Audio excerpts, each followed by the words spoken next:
Sometimes when you prepare for an exam all day long, by the end of the day you suddenly realize the real effect came from just a couple of actions, or a couple of paragraphs in the textbook, and everything else was unnecessary noise. This is the Pareto Principle, a phenomenon that changes the way we perceive time, effort, and effectiveness. Today we'll break down why 20% of effort produces 80% of the result, where this principle came from, and how it shows up in our lives, even when we aren't aware of it. In the late 19th century, Italian economist Vilfredo Pareto studied the distribution of wealth in Europe. He noticed that roughly 20% of the population owned nearly 80% of all resources. The observation was too precise to be accidental. But the most surprising part of this story is that Pareto found confirmation right in his own garden. He noticed that 20% of his pea plants produced the majority of the pods. This pattern repeated itself over and over, in demography, in agriculture, in manufacturing. Pareto realized, the world is built unevenly. And this isn't a flaw, it's the natural order of things. What we call the 80-20th principle is not a strict proportion. Today this rule simply means that a small number of causes creates a large number of consequences. This is a fundamental feature of complex systems. Economics, social networks, markets, creative industries, all of them follow distributions that lean toward asymmetry. Here are several vivid examples. In business, 20% of customers generate the bulk of revenue. In programming, 20% of bugs cause most of the failures. In criminology, a small group of repeat offenders commits most crimes. In the publishing industry, 20% of authors sell most of the books. On the internet, 20% of videos receive 80% of the views. And if you think this logic applies only to society, it doesn't. Even in biology, 20% of genes can determine the main characteristics of an organism. The world is arranged in such a way that significance is distributed unevenly. To understand this phenomenon, we need to look into its underlying mechanisms. The first mechanism is the accumulation effect. Success attracts new resources, attention, and opportunities. A small advantage snowballs into something large. The second mechanism is feedback. People choose the best, the easiest, or the most familiar.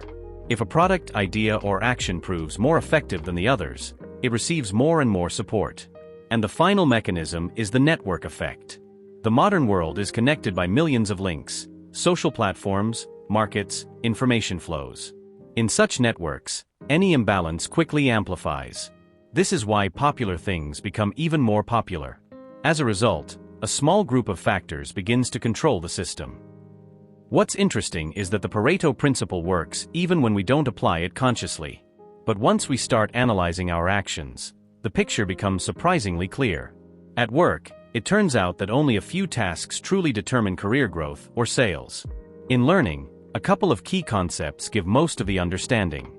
In sports, a few exercises develop the body faster than dozens of minor techniques.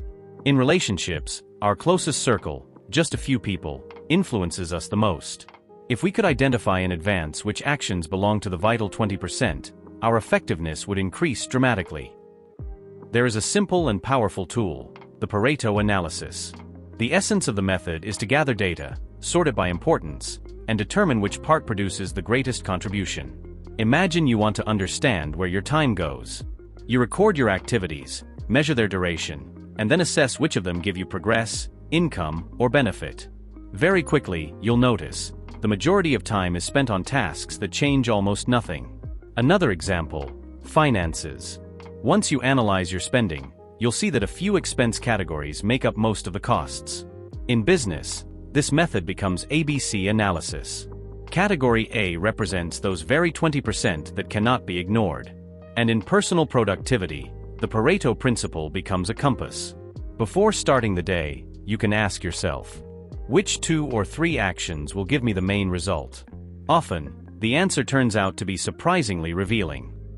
And if you're enjoying the video, feel free to hit the like button and subscribe. It really helps the channel grow. Thanks for being here. Throughout the history of science, there have been many ideas connected to Pareto. For example, Zipf's law, which describes word frequency. A minimal set of the most common words covers most everyday speech. In other words, language itself is nonlinear. There is also Price's law, applied in science. Half of all scientific contributions come from a core group of researchers whose size is roughly the square root of the total number. In economics, the phenomenon of imbalance gave rise to the concept of the long tail. There are hits that attract a massive audience, and there is a long series of niche products. And it's precisely this asymmetry that creates diversity of choice. These examples show that the Pareto Principle is not just a productivity trick. It's a reflection of how the world works. But it's important to understand, 80-20 is not a universal law of nature.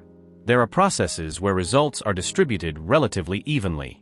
For example, assembly lines with high standardization, tasks with very low variability, systems where each component must be equally important. Moreover, blindly applying the principle is a common mistake. If you cut everything that seems non-essential, you can lose processes that bring long-term benefits but don't show immediate results. Some quiet actions reveal their value only with time. The secret of using Pareto wisely is not in cutting everything unnecessary, but in understanding what your true priorities are. Try a simple experiment. Take one day and log every action, from work tasks to time spent on social media. Then, at the end of the day, evaluate what actually influenced the result. Almost always, it turns out that one or at most two tasks were decisive. They may have taken less than an hour, but they moved your day forward. This exercise is powerful because it changes the way we see effort. We start to notice that effectiveness is not about the number of actions, it's about precision. Minimalists, entrepreneurs, teachers, psychologists, many people use the Pareto Principle as a foundational tool. And the reason is simple. In a world overloaded with information, tasks, notifications, and obligations, it's impossible to accomplish everything. But you can accomplish what matters. The 80-20 principle does not encourage working less.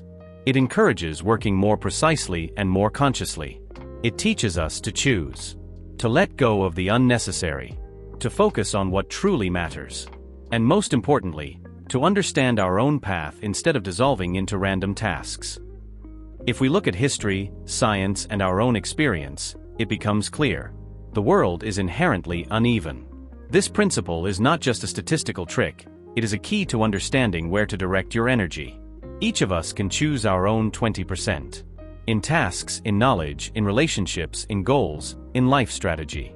And as soon as this happens, life stops being chaotic.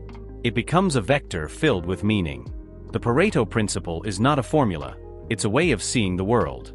And when you begin to see which actions truly change your life, that is the moment when the real 80% of the result appears. If you made it this far, thanks for watching. Don't forget to leave a like if you enjoyed the video, and make sure to subscribe so you don't miss what's coming next. Thanks for the support, I really appreciate it.